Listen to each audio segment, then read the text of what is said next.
Fala pessoal, nesse vídeo nós vamos dar uma olhada no último relatório gerencial do HREC 11, fundo imobiliário aí de papel da Red, tá? É um dos fundos da Red que era esquecido pelo mercado, né? Então era um dos fundos que só a Red tinha em carteira, né? Então ela ainda é meio que dona de quase 100% das cotas desse fundo, então é um fundo que tem pouca liquidez, apesar de ter um patrimônio até considerável, tá? É um fundo que virou base 10 aí recentemente e acabou ficando bem mais famoso.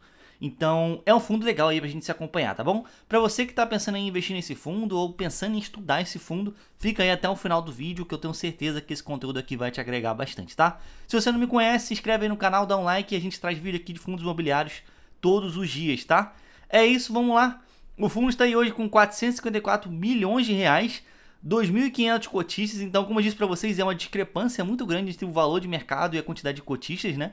Para um fundo desse tamanho era para ter aí seus 10, 15 mil cotistas pelo menos, né? Mas como a maioria das cotas estão na mão da Red, a gente meio que sofre aí um pouco com a liquidez do fundo que a gente já vai falar ali, tá?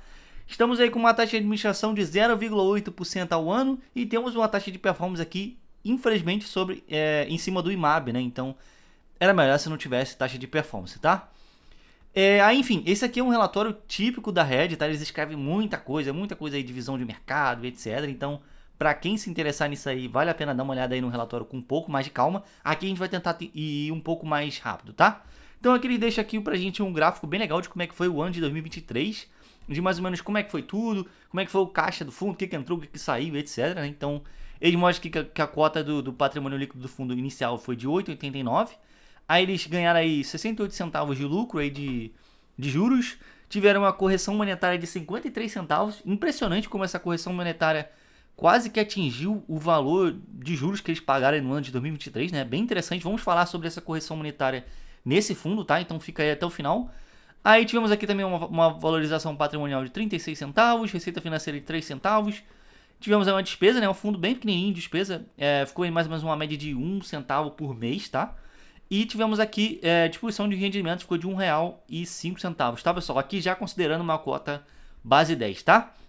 Enfim, interessante de falar. Aqui eles colocam mais ou menos aqui um gráfico mostrando a subida aí do número de cotistas. Então a gente consegue ver mais ou menos aqui quanto que subiu por mês, tá? E como eu disse para vocês lá, a maioria das cotas estão na mão da Red, então é um fundo que tem pouquíssimos cotistas. Saímos aqui de setembro de 2022 de 489 cotistas, e depois subiu um cotista de um mês para o outro, depois caiu 11, subiu 3, 45, etc. Então é um fundo que cresce muito pouco o número de cotistas de um mês para o outro. Aí agora em dezembro de 2023, para quem já acompanhava que o canal já sabia que esse fundo ia sobre aí o split de cotas, né? Então, olha o up que deu aqui, né? 300 cotistas de um mês para o outro, aí agora subiu mais 500 agora no mês de janeiro de 2024, tá? Então, legal de ver aí. A gente, cara, triplicou o número de cotistas que cresce aí por mês, né? E bem interessante. É o efeito base 10, né, pessoal? Sempre falo para vocês, base 10 cresce muito o número de cotistas, mas não necessariamente cresce a liquidez, tá? Porque geralmente cotista de base 10 não transaciona 100 mil reais por dia, né? Então meio que não tem muito a ver, mas é muito bom ver um fundo crescendo o número de cotistas, significa que talvez ele consiga emitir um dia, talvez a liquidez dele melhore, né? Enfim, vai ser um fundo mais comentado, vai acabar sendo mais conhecido pelo mercado, tá? Torço muito por esse fundo, eu acho que logo a gente chega aí no número de uns 10 mil cotistas mais ou menos. Vamos acompanhar aqui no canal, vai ser um acompanhamento bem interessante de ver, tá? Vai ser mais um case aí pra gente olhar se base 10 funciona mesmo ou não, tá? Eles deixaram aqui pra gente, opa, eu pulei aqui, que eles já têm um pipeline de alocação estratégico aqui pro mês de fevereiro, tá? Então, o que eles estão fazendo agora? Eles estão vendendo algumas posições que eles têm na carteira para eles conseguirem comprar esses novos ativos agora no mês de fevereiro, tá? Então eles vão comprar outros CRIs, outros CRIs de outras empresas, tá? Esse é um fundo muito concentrado, vou mostrar ele para vocês, ele tem tipo 30, 40% numa única posição, tá? Então é bem interessante que ele venda, mesmo para ele poder alocar em outras coisas e acabar dividindo um pouco mais o risco aí do fundo, tá? Então nesse mês eles reduziram aí esse CRI Terra, que reduziram em 17 milhões de reais, é o CRI que eles mais têm posição hoje, que eu vou mostrar ali para vocês. Então interessante de ver isso aqui acontecendo, tá, pessoal? Aqui eles deixam pra gente uma tabela de sensibilidade para você ter uma ideia aí de mais ou menos quanto você vai receber a longo prazo, dependendo do valor que você comprar esse fundo, tá? Então aqui, por exemplo, se você comprar a preço de mercado a 8,40, você vai estar recebendo aí líquido de taxa de administração 9,23%, IPCA mais 9,23% a longo prazo, tá? Então é uma taxa bem legal para quem comprar 8,40, tá? Se você comprar 8,80, 8,90, que é mais ou menos o que tá o mercado hoje, você vai receber IPCA mais 8 e pouquinho. Líquido de taxa de administração já, lembrando, isso aqui é só uma simulação, tá, pessoal? Aí temos aqui também CDI, né? Você vai receber aí CDI mais 2 e pouquinho, quase CDI mais 3, dependendo do valor que você pegar, você recebe até mais que CDI mais 3. Mas é aquilo, né, pessoal? Tem que levar até o final lá, até vencer os CRIs, etc. É um cálculo meio louco que as gestoras fazem para montar essas tabelas de sensibilidade aqui, tá? Aí temos aqui uma cota potencial, que é mais ou menos uma análise de upside que os FOFs fazem, sabe? Só que aqui de outra forma. E o que acontece aqui? O fundo tem um valor de mercado hoje de 8,81, se eu não me engano está um pouquinho menos já. Só que a cota patrimonial desse fundo é 9,26, tá? Lembrando que cota patrimonial de fundo de papel, ela tem variações dependendo de quanto está a taxa lá da NTNB, tá? Então, no momento, o fundo está com um valor patrimonial de 9,26. Mas a cota patrimonial desse fundo, se a gente levar todos os CRIs até o vencimento, é de 9,62, tá? Então, a gente meio que tem essa análise aí de upside bem interessante. Seria legal se todos os fundos de papel fizessem isso aqui, né? Pra gente ter mais ou menos uma ideia se a gente tá comprando do EP certo ou não, né? Em valor patrimonial certo ou não, tá? Achei interessante isso aqui, achei legal a gente falar sobre. Aí aqui eles fazem uma análise, como em todo o relatório da Red, eles fazem uma análise meio que do mercado em geral, de acordo com do que se trata esse fundo, tá? Então aqui eles colocam aqui pra gente como é que tá o mercado de fundos imobiliários hoje, como é que tá o IFIX hoje, né? Então a gente consegue ver aqui que essa parte azul aqui mais escura representa os fundos de CRI, tá? Então os fundos de papel. Olha como é que desde 2013 vem crescendo muito, ó. Crescendo. Chegamos em 2022 chegamos a 44% do IFIX sendo tudo de papel. E agora em 2024 estamos em 41%, tá? Parece que tá caindo, né? Caiu 2%, 3% de 2 anos pra cá. Mas eu não acredito que isso vai continuar caindo não, tá, pessoal? Acho que vai subir mais um pouco, tá? Então, interessante aqui também esse gráfico eles deixaram aqui pra gente. Aqui a gente consegue ver volume emitido aí no mercado de fundos imobiliários em geral, né? Em bilhões, né? Olha aqui como é que já estamos no topo, assim, histórico desde 2018. Bem interessante de ver. Aí aqui temos aqui os setores de CRIs, tá, pessoal? Isso aqui não é o setor de fundos imobiliários em geral, tá? Então, olha que interessante, né? 27% das emissões de CRIs são de residencial. Como sempre digo para vocês, não tem como fugir de CRI residencial, infelizmente. Temos 22% em lajes. Olha que interessante, né? O setor de laje sofrendo, e mesmo assim a gente continua tendo muitas emissões no setor de laje. Estamos aí com 17% em shoppings, isso aqui deve subir muito a porcentagem de emissão em shoppings. E depois temos logística, etc. Tá bem legal essas informações aqui, parabéns aí à Red, tá, pessoal? Aí aqui das emissões, a gente está mais ou menos meio a meio em questão de indexadores, né? Metade das emissões aí de CRIs foram em CDI, metade de IPCA, mais ou menos, tá? Aí temos esses outros aqui que eu imagino que seja IGPM ou pré-fixado. Mas bem legal de ver como que o mercado meio que fica empatado, né? Vamos ver agora com a Selic caindo, se a gente não vai começar a ver mais emissões em CDI, tá? Então esse 43% aqui pode aumentar, tá? Então legal aí pra gente ter uma visão de mercado, tá?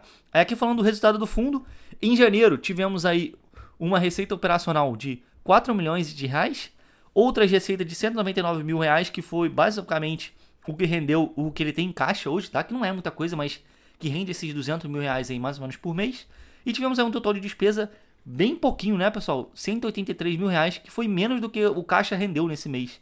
Então olha que interessante, né? Representando 4% da receita do fundo, já somando com essa receita aqui do caixa também, tá? Então bem legal de ver esse fundo aí gastando pouco, né? Olha que o quanto que ele gastou por cota. Não chegou nem a metade de 1 centavo que ele gastou por cota aí desse mês, tá? Então bem legal, bem interessante. Parabéns aí a Red por ter um fundo tão baratinho aí pra gente, tá? Aí aqui eles colocam mais ou menos alguns rendimentos que eles podem distribuir a qualquer momento, tá? Então eles têm aí 6 centavos por cota de correção monetária cruada, tá? Então é aquele lucro que eles podem girar a carteira de CRIs deles e entregar esse lucro pra gente, né? Então por conta de marcação ao mercado eles acabam tendo esse lucro aí. Eles estão também com 7 centavos aí de reserva dentro do que eles podem segurar, tá? Dentro daquele limite ali de 5% de retenção. Então é 7 centavos que ele pode distribuir a qualquer momento, eles não têm obrigação de distribuir pra gente. E somando os 3, né? Esses 6 aqui de correção monetária e esses 7, temos aí 13 centavos de possível distribuição pro fundo, tá? Então bem interessante esse fundo há muito tempo, pessoal, sei lá, mais de um ano, com certeza, ele já vem distribuindo muita correção monetária, muita coisa em caixa que ele tinha aí de reserva que estava distribuindo pra gente, tá? Então, é um fundo que sempre tem isso aqui, é impressionante o tanto que eles conseguem distribuir aí de não recorrente pra gente, tá? Aqui a gente consegue ter uma visão mais ou menos desse gráfico aqui, do tanto que eles conseguem distribuir de não recorrente pra gente. Então, só para vocês olharem, entenderem aqui, esse azul mais escuro é os juros, né? É o que um fundo de CRI paga, é o que eles recebem lá de juros do dinheiro que eles emprestaram, dos papéis lá. E correção monetária é quando eles giram os CRIs e compram de novo, vendem, etc. E por conta da correção monetária, eles acabam tendo esses juros aí para distribuir pra gente. E receita financeira é caixa, tá? Então, como vocês podem ver, todos os meses, os últimos 12 meses, eles usaram bastante correção monetária, tá vendo? Teve meses que foi muito acima do que eles tiveram de juros, né? Então, olha que interessante, cara, de ver isso aqui, né? Olha esse mês aqui de agosto de 2023. Quase 10 centavos por cota, já, lembrando, agora já na base 10, só de correção monetária, tá? Então, é impressionante de ver. Tem que ficar ligado porque esse fundo, em questão de juros, ó, ele paga isso aqui, ó. 5, 6 centavos, não foge muito disso, tá? Porque é um fundo high grade, tá? Uma pegada mais, né, calminha, não tem grandes taxas aqui nesse fundo, mas é um fundo que tá sempre entregando correção monetária, tá vendo? Sempre entregando. E lembrando que agora nós só temos aqueles 6 centavos, né? Então tá acabando, tá, pessoal? Fica de olho nisso aí. E lembrando que esse verdinho aqui é o que rende o caixa do fundo, não é para sempre, né? O caixa do fundo uma hora vai acabar também. Então lembrando que esses 80 centavos que eles estão pagando hoje não é recorrente, tá, pessoal? Tem muitos não recorrentes aí no meio, tá? Então é só esse adendo aí que eu tenho pra vocês. Enfim, aí que eles colocam muita coisa, né? Liquidez do fundo ainda continua bem ruim. Mais ou menos 300 mil reais por dia. Eu acho que subiu um pouquinho, tá? Eu acho que tava pior que isso até. Aqui no gráfico a gente consegue ter uma noção, né? Subiu um pouquinho.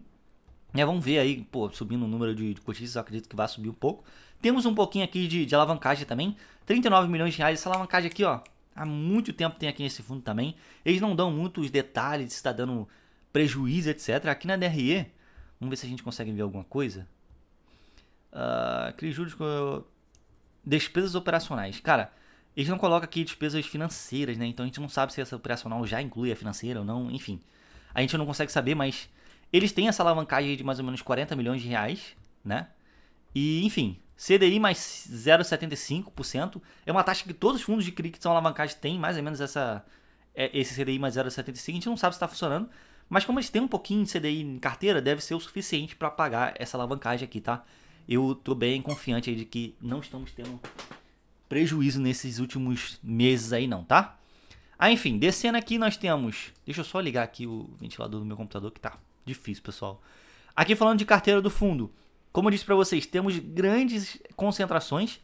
Aquele CRI-Tera lá que a gente falou lá no início, que eu falei lá que eles estão vendendo para, enfim, alocar em outras coisas, temos 30% nessa operação. São 3 CRIs, cada um com 10%, tá? Então eles venderam um pouquinho de um desses CRIs aqui. E imagino que mês que vem devem vender um pouquinho mais para conseguir alocar. Aí depois temos 8% nesse Varginha, 14% no Viracopos, 11% nesse IZP Itacema aqui. E aí vai descendo, né? Vai ficando um pouco mais diversificado. Então, eu gostaria de ver essa carteira muito mais diversificada. Está muito concentrada no momento. Eu sei que são operações de originação própria da Red, a maioria delas, tá?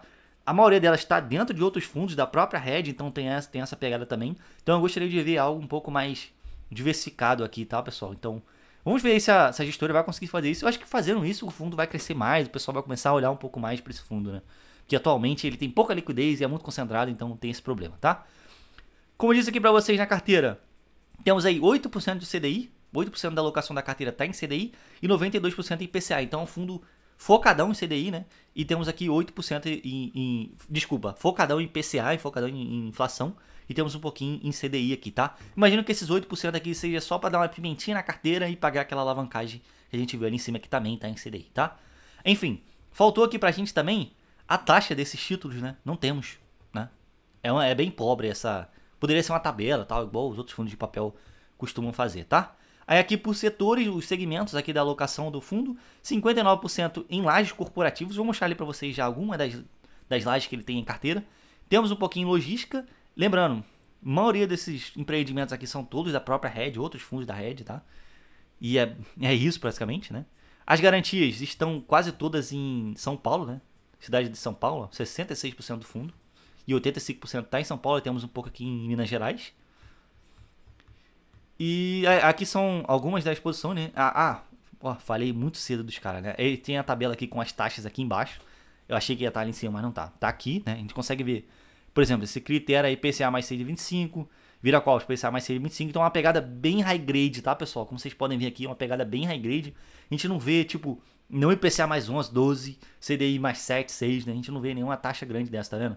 CDI mais 2, CDI mais 2,75, IPCA mais 5 e pouquinho, IPCA mais 6. O mais alto aqui que a gente vê é esse IPCA mais 9, né? Então é um fundo bem high grade mesmo, tá? Uma pegada bem segura, tá? Então aqui uma das posições que ele tem, então ele tem esse critério aqui que é uma posição dele, então é esse fundo aqui, tá? É esse Red AAA FI, então é aquele HAAA11, tá? É um fundo que você consegue comprar aí a cota hoje. É um fundo que tá com uma vacância alta e tal, mas tem excelentes imóveis, tá, pessoal? Nenhuma preocupação quanto a isso, tá? Mas enfim, é um fundo da própria Red que emprestou o dinheiro para a própria Red, né? Então é aquele meme lá do Homem-Aranha apontando pro outro Homem-Aranha, né? Então a gente fica, tipo, eles estão emprestando dinheiro para eles mesmos e tal. Enfim, acaba sendo mais seguro porque é a Red, né? Mas a gente viu lá que em outras gestoras acaba dando problema, porque quando o outro fundo da ponta quebra, a gestora meio que não quer assumir o problema, tal, como é que vai cobrar a dívida dela mesma, tá? Então fica meio que nessa posição, tá? Então é um conflito de interesse que você tem que estar confortável com ele para ter esse fundo, tá? Aqui outra operação agora de um ativo logístico, um ativo top também, mas aqui outro fundo da Red, ó. Então é assim, se eu não me engano esse aqui é o H-Log, tá? Então é assim, pessoal, tem que estar com isso aí em mente quando for investir nesse fundo, tá? Gente, é isso, espero que vocês tenham gostado, a gente se estendeu um pouco aqui, mas foi legal de falar desse fundo. Eu espero que vocês tenham gostado aí do vídeo, se inscrevem no canal, deixa um like e vejo vocês na próxima, tá? Dá uma olhada aqui no primeiro link aqui nos comentários, vou deixar uma playlist aqui com vários outros vídeos aqui do HREC também, então pra você que tá querendo saber um pouco mais desse fundo, dá uma olhada aí, tá? Fui, tchau, tchau, até a próxima.